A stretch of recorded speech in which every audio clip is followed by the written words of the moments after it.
It was recognized by a few chemists over a century ago that increasing concentration of carbon dioxide in the atmosphere would lead to a significant warming of the Earth. They did not consider this much of a threat because they couldn't conceive of that much carbon dioxide being added to the air. Nor could they imagine the industrialization that has occurred in the 20th and 21st century. Articles in Science magazine in the 1970s suggested that we would begin to see the effects of global warming in the 1990s. I wrote about this concern in 1974 when I contributed to an environmental impact statement concerning a large coal-fired power plant in eastern Montana. My former undergraduate advisor at Penn State was also a contributor to that EIS, and he thought what I had written was nonsense.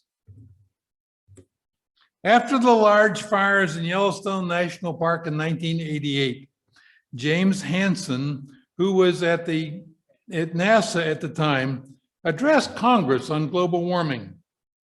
Up until that time, few people were aware of the coming climate change. Almost immediately, certain groups started to deny that global warming was happening. The coal and oil companies spent millions of dollars on a PR attempt to persuade Americans that global warming was a hoax. There was a plot by liberal Democrats to regulate those industries. The American Association of Petroleum Geologists, AAPG, sponsored speakers to go around the country and spread lies about the threat. I had one give a lecture here at UNI, and that guy, as I expected, told lies and misrepresented facts. Several years ago, I read that AAPG recognized global warming as real, but they denied that humans were the cause of it, meaning that the oil companies were not to blame. And of course, we know what Donald Trump and his minions thought about the whole issue. But many people around the earth are smarter than Donald Trump. And they recognize the fact that indeed the earth is warming and we'd better do something about it. Today, there are many, many lines of evidence that show that the earth truly is warming and climate is changing. That research is not limited to meteorology, but extends from studies of wild plants, ocean temperatures, the melting of glaciers, and even that of diatoms. The earth is warming largely because humans extract fossil fuels, coal, oil, natural gas, from the crust of the earth and release that carbon as carbon dioxide into the air. Other sources of carbon dioxide include manufacturing of cement, used to make concrete, highways, buildings, and sidewalks, and so on, and coal used in making steel. Methane, a much more potent greenhouse gas than carbon dioxide, leaks from our infrastructure, is released from thawing permafrost, and it comes out of rice paddies and the digestive tracts of cows. Our human guts also produce methane. By that socially awkward thing we sometimes do, we personally help warm the climate. HFCs used in air conditioners as a replacement for CFCs that destroyed the ozone layer is very potent greenhouse gas. Depending on the type of coal, burning 1 ton of it emits in the order of 2.5 tons of carbon dioxide. Petroleum and natural gas produce less carbon dioxide per unit of energy, but still a significant amount. Until as recently as 2014, the US alone mined 1 billion tons of coal each year, and the whole world burns about 8 billion tons. There are hundreds of billions of tons of coal and billions of barrels of oil still in the ground that can be extracted if we continue business as usual. You might ask, Well, why don't we simply stop extracting fossil fuels? If we did, our economy would come to a crashing halt. Most of our houses would be unheated and dark. Nearly all of our cars, trucks, and trains would stop. Our farms couldn't produce food and get it to us, and almost nobody would have a job.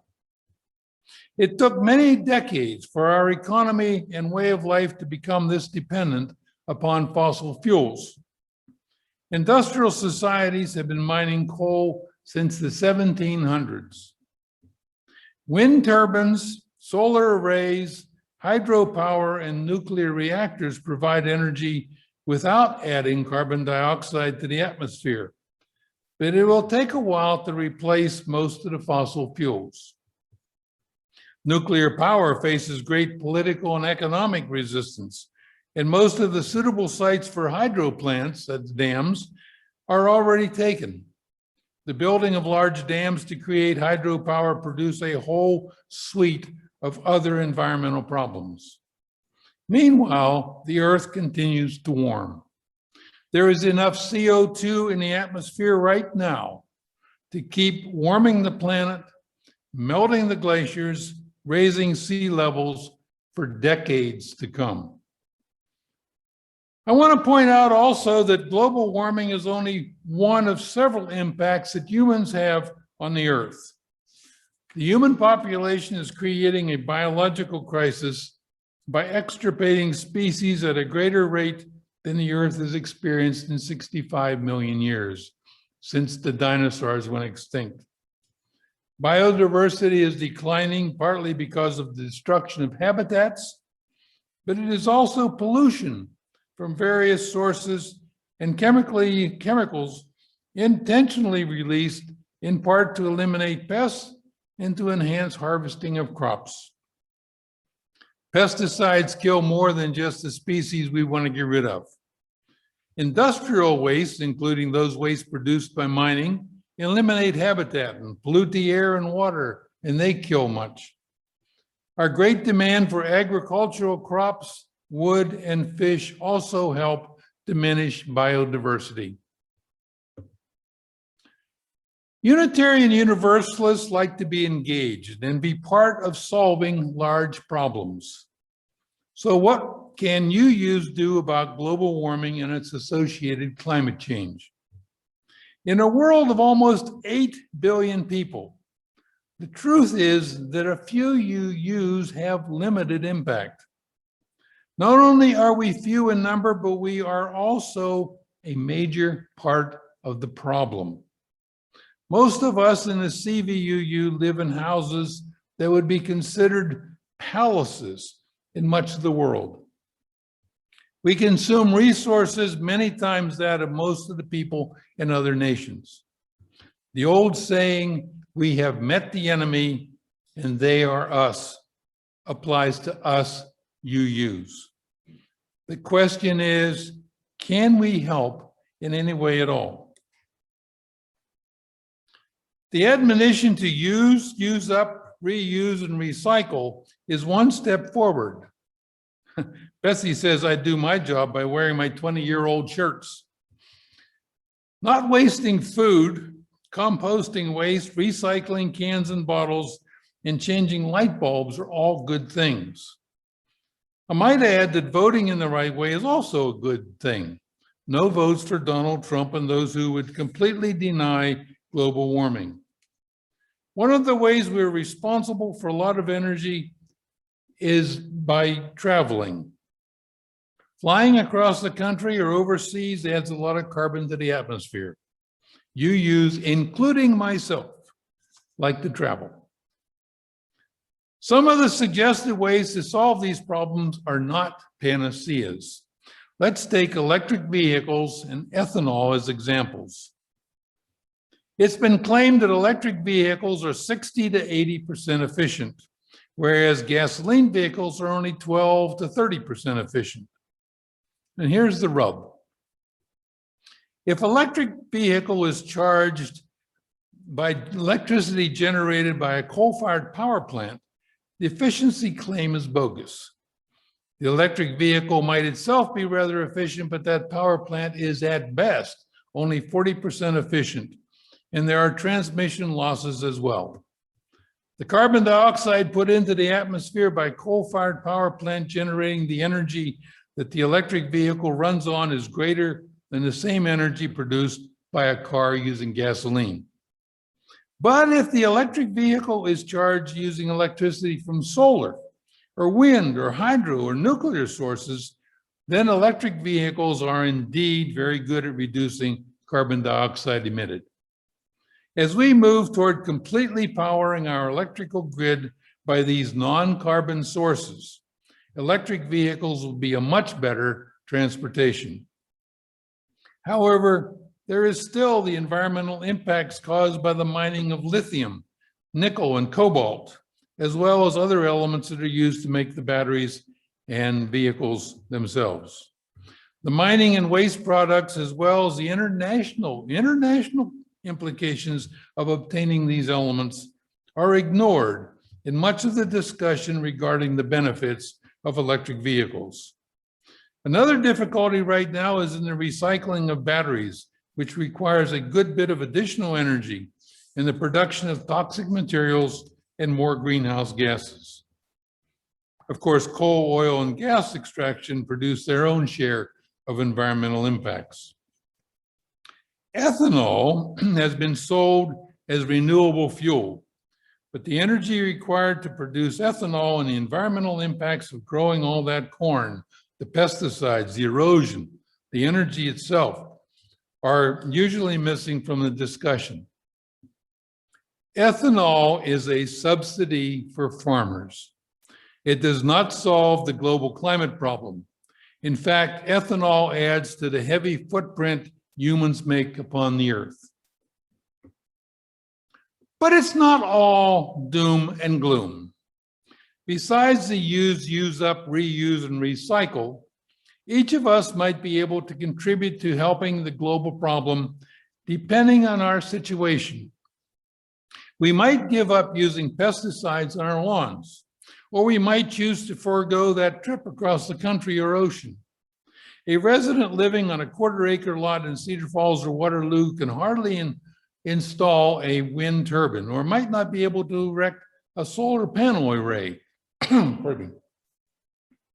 But a citizen in Cedar Falls can, or at least could, invest in the solar array installed by Cedar Falls Utilities. A farmer might be able to install facilities that the urban dweller cannot. An elected official might steer the decisions of the city or county in a certain direction. An engineer might help his or her company adopt certain practices or products. An environmental activist might campaign for advantageous outcomes. Farmers, engineers, public officials, suburban lawn owners, teachers, and many others have different roles to play here. There is not just one path to climate change that UUs must follow. In about 2005, a large coal-fired power plant was proposed for Waterloo. It was only one of some 150 plants proposed across the country. Although local officials were all impressed by the billion-dollar project that would bring money into the local economy. I argued in front of the Chamber of Commerce at several civic organizations that coal was an outdated technology. It wouldn't bring the benefits that those people were hoping for. As it turned out, all but a few of those proposed power plants, I think like 3 or 4, were canceled, including the one in Waterloo. The economics of the next few years killed almost all of them. Since then, wind turbines have been installed in great numbers across the state. Just one of the wind turbine projects here in Iowa amounted to well over $1 billion investment. Today, coal mining in the United States is down about 40% since 2014. And a significant amount of electricity we use today comes from wind and solar. In 2020, renewable energy reached about 20% of the US and about 40% here in Iowa. Betsy and I recently went up to Forest City and passed through southern Minnesota on the way home. My gosh, a number of wind turbines that we saw along the way. Albert Brown shared with me some articles from the Wall Street Journal, not a liberal publication, that told of great investments in renewable energy technology. Energy efficiency of vehicles, appliances, homes, and industrial processes is increasing. New technologies are appearing over the horizon. For instance, wind and solar are not steady sources of energy. When the wind doesn't blow and the sun doesn't shine, those sources cannot meet the demand. Work is being done to develop storage technologies. Batteries are often employed, and large banks of storage batteries are being built and put into service as the price of batteries is coming down. Research is also going on to replace lithium batteries with zinc, a cheaper, more available metal with fewer environmental problems. There are other ways of storing energy. One I recently read about is using excess wind and solar when the electrical demand is low, break apart water into hydrogen and oxygen, store the hydrogen, and then burn it in highly efficient gas turbines to generate electricity when the demand goes back up.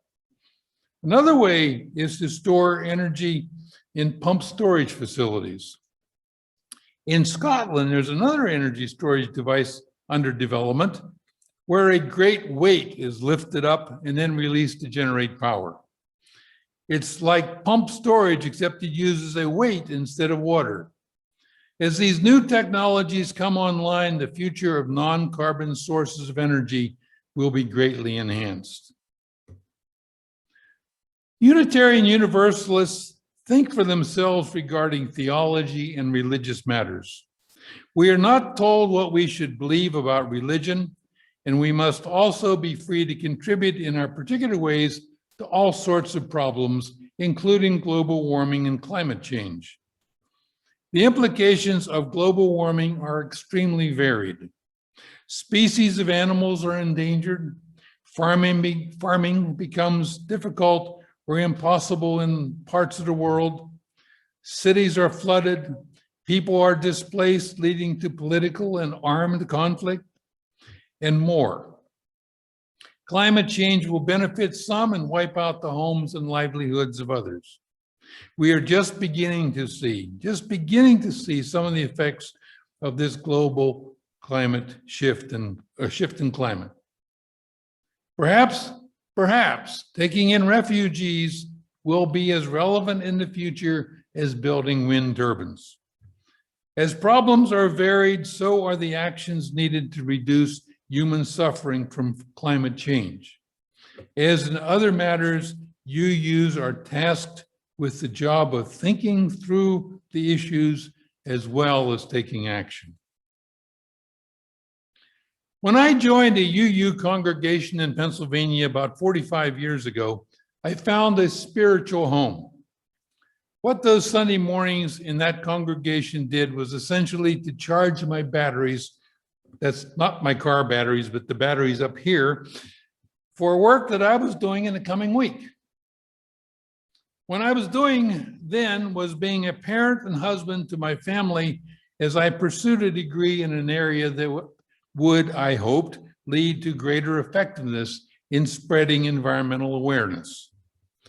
My weekly activity, of course, has changed as I continued my activities in teaching and such. My daughters grew up and my role in environmental work changed, but I still needed that weekly recharge of my batteries. Of course, I didn't always get that from our UU services, but for the most part, that recharging happened through the fellowship of the congregation. What I'm suggesting here this morning is that you might set your sights on some environmental, social, or personal set of goals and use the community of CVUU to help you achieve those ends. Let's hope that the CVUU charges your batteries the work you plan to do this coming week and beyond. We each have a separate path to follow, whether that is toward preservation of the biosphere, correcting social injustices, reducing climate change, advancing science literacy, or some other effort. You might wonder how science literacy might be connected to UUism. But think about vaccination hesitancy and other things that we've been talking about here this morning concerning global warming and loss of biodiversity. There are many paths toward a better future for the citizens of the world. Whatever good efforts you are putting forth, let us in CVUU help you in that work.